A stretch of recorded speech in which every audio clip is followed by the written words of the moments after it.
అదే RTV app వార్తల్ని క్షణాల్లో చదివే అవకాశం ఉంటుంది. ఒక న్యూస్ పేపర్, ఒక టెలివిజన్ ఛానల్ మీ చేతుల్లో ఎప్పుడు ఉంటాయి. అల్లు శ్రీనివాస్ అలియాస్ లీడర్గా చలమవుతున్న ఆమె డైలీ కేసు బీర్ తాగేది. ఆ బీర్ తాగిన బాటిల్, అట్ట బాక్స్, ఖాళీ బాటిల్స్ కూడా మా దగ్గర ఉంది. మీకు పడలేదు, అది మీకు లైవ్లో చూపిస్తా. ఓకే, చూపిద్దరు. కానీ అంటే తను ఎలా తీసుకొచ్చుకునేది? ఎవరు తీసుకొచ్చేవారు బీర్లు? డైరెక్ట్గా ఆవిడే వెళ్ళి వైన్ షాప్ నుంచి తీసుకొచ్చేదా, లేకపోతే ఎవరు తీసుకొచ్చేవారు? లేదండి, ఏటీఎం కార్డు ఇచ్చి ఇంత డ్రా చేసుకుని ఒక కేసు బీరు, 2 బిర్యానీ తీసుకురామని చెప్పి అనేది. ఎవరు? హర్ష తీసుకొచ్చేవాడు. మా అబ్బాయి హర్ష తీసుకొచ్చేవాడు వెళ్ళి. కాదు, ఇక్కడ పెద్దనా మీ కూతుర్ని కొనుగోలు చేయడానికి ప్రయత్నం చేసింది, మీ ఇంటికి వచ్చి పూజలు చేసింది, మీ కూతుర్ని తీసుకెళ్ళి సపరేట్గా ఒక రూమ్ నుండి పూజలు చేసింది, బీర్లు తాగుతోంది. ఇన్ని చేసినా అసలు మీరు ఎందుకు సహకరించాల్సి వచ్చింది? మీకు ఏదైనా మాయమాటలు చెప్పిందా? నేను ఒరే కొద్దిగా కొడక ఏడు చుట్టుపక్కల బయటికి దాకా వచ్చానండి, గుమ్మం దాకా. ఇప్పటికైనా మీరు చూస్తే ఆ మోకాల మీద డోకపోయిన ముద్రపడిన ముద్ర ఉంటుంది. ఒకసారి మీరు స్వరూప గారికి ఇస్తారా? స్వరూప గారు, సో మీ ఇంట్లో ఇంత నానా హల్చల్ చేసింది, మద్యం సేవించింది, మీ బాబుని మద్యం తీసుకురమ్మని చెప్పింది, మీ కూతురుతో ప్రైవేట్గా వెళ్ళి పూజలు చేసింది, మీ కూతుర్ని కొట్టింది అంటున్నారు. ఇన్ని చేస్తున్నా ఎవరికి నమ్మశక్యంగా లేదు. మీరు ఎందుకు మౌనంగా ఉన్నారు? తనమేమైనా మీకు డబ్బాష చూపించిందా? డబ్బులు ఇచ్చిందా? మేమేం డబ్బులు తీసుకోలేదండి, ఇవ్వటానికి ప్రయత్నించిందండి. అది మేము పిల్లకి ఆమెకు అప్పు చెప్పినట్టు సంతకాలు చేస్తేనే ఇస్తానందండి. మేము సంతకం చేయము, మాకు ఆ డబ్బులు వద్దని మేము చెక్ సింపేసామండి. మరి ఇంత జరుగుతున్నా ఎందుకమ్మా? మీ పక్కన ఎవరు లేరా? మీకు పోలీసులు అంటే తెలీదా? మీకు విష్ణు ఉన్నాడు, హర్ష ఉన్నాడు, తనకెందుకు మీరు బీరు కొనుక్కురావాల్సిన అవసరం ఏమొచ్చింది? మేము ఇక్కడ వద్దు, వెళ్ళిపోమని అంటే వెళ్ళిపోతాను బేబీ, వెళ్ళిపోతాను సుందరి అంటే ఉంచరా నన్ను, నాకు ఎవరు లేరు, మీరు కాడ బయట వాళ్ళు చేస్తున్నారని ఏడిచేదండి. ఏడితే అమ్మో నీకు దండము, మా ఇంటికి వచ్చిన ఆడపిల్లలు ఏడు చూసూరమంటాం, మాకు ఇష్టం లేదు, ఒకరోజు ఉండి వెళ్ళిపోమని ఆ ఒకరోజు ఉంచి పంపించేసేవాళ్ళమండి. ఓకే, మళ్ళీ వచ్చాక ఎందుకు రానిచ్చారు మీ ఇంట్లోకి? మళ్ళీ మేము వద్దన్నామండి. వద్దంటే కారు చెడిపోయింది కదమ్మా. ఒకటి మీరు చెప్పండి, మీ ఇంట్లో ఒక అబ్బాయి ఉన్నాడు, మీకు తెలిసిన విష్ణు ఉన్నాడు, వీళ్ళంతా అవగాహనతో ఉన్న వాళ్ళే కదా. ఇంత జరుగుతున్నా మీరు వెళ్ళి పోలీసులకు ఎందుకు ఫిర్యాదు చేయలేదు? వర్షిని మీ ఇల్లు వదిలి వెళ్ళిపోయేంత వరకు కూడా మీరు ఏ రోజు కూడా అఘోరితో ఒక మాట కానీ అఘోరి గురించి తప్పుగా ఎక్కడ మాట్లాడలేదు. నిజంగా మీకు అంత భయం వేసి ఉంటే, నిజంగా మిమ్మల్ని అంత బాధించి ఉంటే మీరు ఎందుకు పోలీసులకు చెప్పలేదు? మీ చుట్టూ వాళ్ళు ఎందుకు చెప్పలేదు? ఎందుకు ఫిర్యాదు చేయలేదు? ఈ పూజలు చేసిందని అన్ని ఆరోపణలు ఇప్పుడు చేస్తున్నారు, గతంలో ఏం చేశారు? అయిపోతాము, మళ్ళీ ఆమె ఆడుంటే ఆడ పోలీసులు వస్తారు, మీడియా వచ్చిందని భయపడ్డామండి. మళ్ళీ అంటే మీడియా వస్తే మిమ్మల్ని బాధించిన వ్యక్తిని పట్టుకోవడానికి, మిమ్మల్ని బాధించిన వ్యక్తిని, మిమ్మల్ని హింసించిన వ్యక్తిని అరెస్ట్ చేస్తే మీకు పోయేది ఏముంది? అంటే మళ్ళీ అలాంటి అఘోరాలను పెట్టుకుంటే కేసులు అవుతాయండి. ఆ పిచ్చిదాన్ని తీసుకొచ్చి మీరు ఎందుకు పెట్టుకున్నారనని కేసు అయిద్దామని భయపడ్డామండి. ఎప్పుడైనా చెప్పిందా మీకు అఘోరి? ఎప్పుడైనా ఎక్కడ సాధన చేశాను, ఎలా ఉండేదాన్ని, ఎలా డబ్బులు వస్తాయి, ఎక్కడి నుంచి ఎక్కడికి వచ్చాను, ఎప్పుడైనా చెప్పిందా? చెప్పిందండి. చెప్పండి ఒకసారి. నేను శ్మశాన పూజ చేస్తాను, శ్మశానంలో మినిమం 5 లక్షలు 10 లక్షలు లేదు నేను డీల్ కుదుర్చుకోను. అది నేను పెద్ద వాళ్ళగా చేస్తాను, చిన్న వాళ్ళని పట్టించుకోను. ప్లస్ యూట్యూబ్ ద్వారా 20 లక్షలు వస్తాయి, యూట్యూబ్లో అవి చేస్తాను అని చెప్పిందండి. నాకు హైదరాబాద్లో ప్రభాస్ ఇంటి పక్కన పెద్ద విల్లా ఉంది, 8 కోట్ల రూపాయలు విల్లా ఉందని చెప్పిందండి. నమ్మారా మీరు దాన్ని? ఇప్పుడు నమ్మామంటే యూట్యూబ్లో కూడా పెట్టారు కండి, అఘోరాకి 7 కోట్ల రూపాయలు విల్లా ఉందని. మీకు చూపించింది ఆ ఫొటోస్? పోనీ నిజంగానే విల్లా ఉంది లేకపోతే ఇంకేదో ఉంది?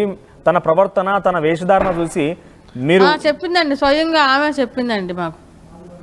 ప్రభాస్ ఇంటి పక్కన విల్లా ఉందని చెప్పి ఇవన్నీ ఇట్ట పూజలు చేసి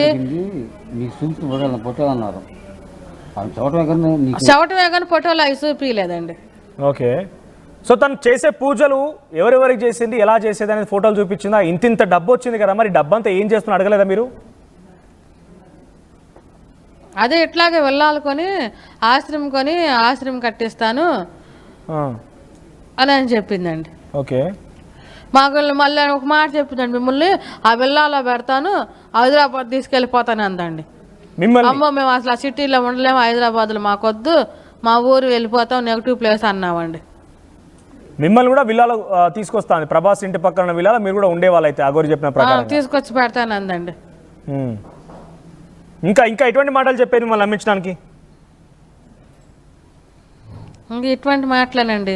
మళ్ళీ ఎక్కడో స్థలం కొనేసాను చెన్నై దగ్గరలో.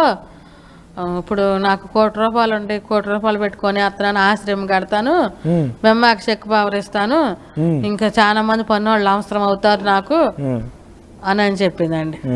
మా స్వరూపరాణి గారు, మీరు నిజంగా చెప్పండి, మీ గుండెలపై చేయి వేసుకొని చెప్పండి, ఇవన్నీ మాటలు నమ్మి మీకు డబ్బు వస్తుందని ఆశ చూపే కదా అగోరిని మీ ఇంట్లో ఉంచుకుంది? దేవుడు తోడుగా అన్ని మాటలు ఫస్ట్ నమ్మామండి.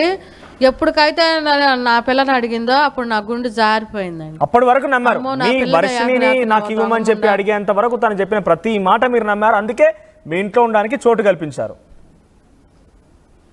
అవునండి. ఆ వర్షిణిని అడగక ముందల ఇట్టా చెప్తుందిలే, ఏడుతుంది పిచ్చిదాని వెళ్ళా అని ఆ ఏడుపుకి కాడ కొంచెం జాలి పడ్డామండి. ఎవరు లేనట్టుంది, ఇది ఏమైనా తింగర దానిలాగా ఉంది. అడగలేదా మీరు? మీకు అమ్మ నాన్న లేరా? మీ అమ్మ నాన్న లేరా? మీ అమ్మ నాన్న దగ్గరికి వెళ్ళండి, మా దగ్గరికి ఎందుకు వచ్చారు, మీకు ఎవరు లేరా అని ఎందుకు చెప్తున్నావు, నిజంగా నీకు సాధన చేస్తుంటే గురువు ఉంటాడు, హిమాలయాల్లో ఉండాలి కదా, నువ్వు ఇక్కడికి ఎందుకు వచ్చి అడగలేదా? అడిగానండి. అడిగితే మేము సాధన నేర్చుకున్నప్పుడు అమ్మ నాన్న దగ్గరికి వెళ్ళకూడదని ఒక నియమం ఉండిద్ది, నేను ఎంతోమందికి ఎన్నో సహాయాలు చేస్తా కానీ మా అమ్మ నాన్న వాళ్ళకి పైసా ఇవ్వను, వాళ్ళు ఆ పూరి గుడిసెలోనే ఉంటారు, అది మా నియమము అందండి. ఓకే. సో ఒకసారి రాజేష్నాథ్ అఘోరి అనేటువంటి ఒక వ్యక్తి పైన కూడా తను అనేక ఆరోపణలు చేసింది, కేసులు పెట్టింది, ఇంకేరో చేసింది. అసలు ఏం జరిగింది ఆ సిచ్యువేషన్లో? అవునండి, వర్షిణికి సపోర్ట్గా వెళ్ళినట్టు చెప్పిందండి మాకు. ఏం జరిగింది వర్షిణికి? అసలు రాజేష్నాథ్ అఘోరి పైన అనేక ఆరోపణలు వర్షిణి కూడా చేసింది, తను కొట్టారని ఇంకేదో చేశారని చెప్పింది. ఏం జరిగింది అసలు నిజంగానే రాజేష్నాథ్ అఘోరి? విషయాలు ఏమన్నా పిల్ల ఏమో నాకు చెప్పలేదండి. అడిగితే అంది, అమ్మ ఏం చెప్పను, నేను చెప్పుకోలేను విషయాలు అయ్యి అని అందండి. నాతో న్యూడ్ వీడియోస్ మెసేజ్లు పెట్టాడు అని అందండి. ఎవరు? రాజేష్నాథ్ అఘోరి వర్షిణికి కడనే విష్ణుకిను వర్షిణికి గొడవ వచ్చిందండి. రాజేష్నాథ్ అఘోరి చేస్తా సపోర్ట్ చేస్తావు, నువ్వు అడగలేదు చేయలేదు అని అంటే నేనేం అడగలేదు, నువ్వు డైరెక్ట్గా చెబితే అందరిని వేసుకెళ్ళి అడిగేవాళ్ళమే, నువ్వు మీడియాకి ఎందుకు ఎక్కావు, మీడియాకి ఎక్కకోకుండా కేసు పెట్టేవాళ్ళం కానీ విష్ణు అన్నాడండి. ఓకే. నిజంగా అలా చేసేవాడా రాజేష్నాథ్ అఘోరి? అటువంటి వ్యక్తేనా వర్షిణి పైన ఇంత దారుణాన్ని ఒడిగట్టాడంటారా? మీరు నమ్ముతున్నారా? మాతో మటుగా అంతా ఆయన బాగుండాడండి, మా ఫ్యామిలీతో అందరితో ఆయన ఇలా అఘోరి పరామర్శించేవాడు, అంతా బాగుండండి అనేవాడు. ఏంటండి? ఓకే. అలాంటి వ్యక్తి కాదని మేము అనుకుంటున్నామండి. మమ్మల్ని మర్యాద వర్షితో మాట్లాడతారా? మీ దగ్గర ఫోన్ ఉందా? మీ దగ్గర ఫోన్ ఉందా? వర్షితో మాట్లాడారు, ఒకసారి మాట్లాడతారా వర్షితో? మాట్లాడతామండి. ఒకసారి మీరు మీ దగ్గర ఫోన్ ఉంటే ట్రై చేయండి. ఆయన కావాలని గురు పూజోత్సవం రోజు మమ్మల్ని ఫ్యామిలీని ఫంక్షన్కి పిలిపించుకున్నాడండి. ఓకే. ఆ ఫంక్షన్ చూసుకుని మేము వచ్చేసామండి. ఓకే. సో ఇక్కడ ఇంకొక విషయం అమ్మా, మీ పాపని విష్ణు ఎప్పుడైనా కొట్టారా? నిన్న నేను మీ పాపతో మాట్లాడిన సమయంలో కూడా విష్ణు నన్ను ఇష్టం వచ్చినట్టే కొట్టేవాడు, ఆడపిల్లని చూసేవాడు కాదు, ఏదన్నా పిల్ల మాట అనపోతే కొడతా ఉండేవాడు, మేము కూడా అరుస్తూ ఉండేవాళ్ళం. పిల్ల ఆడపిల్లని కొడతామేంటి, చేసుకోబాక చేసుకుంటే ఏదో చిన్న దెబ్బేయాలి కానీ ఆ పిల్లని కొడతాం, వాళ్ళ నాన్న సహించడు, మేము సహించం, ఊరుకోమండి. ఎంత గారాభంగా పెంచుకున్నామండి. నేనైతే చాలా గొడవ వేసుకుంటానండి. ఎవరు? విష్ణుతోనా? ఆ పిల్లని కొడతాం, మాకు ఎటువంటి ఇష్టం ఉండదండి. అదే అమ్మా, విష్ణు ఎప్పుడైనా కొట్టేవాడా? మీ పాప ఏం చెప్తోందంటే, వర్షిణి ఏం చెప్తోందంటే, విష్ణు ఇష్టం వచ్చినట్టు కొట్టేవాడు, నన్ను చాలా చితక బాధేవాడు, నేను ఆ అనారోగ్య సమస్యలో ఉన్నప్పుడు కూడా ఇష్టం వచ్చినట్టు కొట్టేవాడు అని చెప్పి మీ పాప చెప్తోంది. నిజమేనా? విష్ణు అంతా దాడి చేసేవాడా? చెప్పిందండి. ఆ మాటకు నేను విష్ణుని కాడ అడిగానండి. నేనేదో ఎంత కొడితే అంత మందు ప్రభావం అట్ట చదువుతుంది, నేను అట్ట ఎంత కొడతాను అని అన్నాడండి. ఎప్పుడు చెప్పింది పాప? అంటే మీకు మధ్యలో తన దగ్గర చాకి ఇక్కడికి వచ్చినాక చెప్పిందా, లేకపోతే ఇప్పుడు ఈ వర్షిణి అఘోరి దగ్గరికి వెళ్ళిన తర్వాత చెప్పింది ఈ మాట? అగోరి దగ్గరికి వెళ్ళాకే చెప్పిందండి ఆ మాటలు. అంటే విష్ణు మళ్ళీ ఆ అమ్మాయిని వెనక్కి తీసుకెళ్ళాలని చూస్తున్నాడు కాబట్టి అగోరే చెప్పించిందంటారా, లేకపోతే నిజంగానే కొట్టాడా? నిజంగానే కొట్టాడులేండి. అగోరి ఏమి చెప్పలేదు. ఒక రోజు ఏం చేసిందంటే అగోరి టోల్ గేట్ కాడికి వచ్చానని ఫోన్ చేసింది పాపకి. ఓకే. పాపకు ఫోన్ చేస్తే ఈ పిల్ల ఏం చేసింది 10-11:30 అవుతుంది, ఒక్కటే స్కూటీ చేసుకుని ర్యాపిడో బుక్ చేసుకునేసరికి నాకు భయం వేసింది.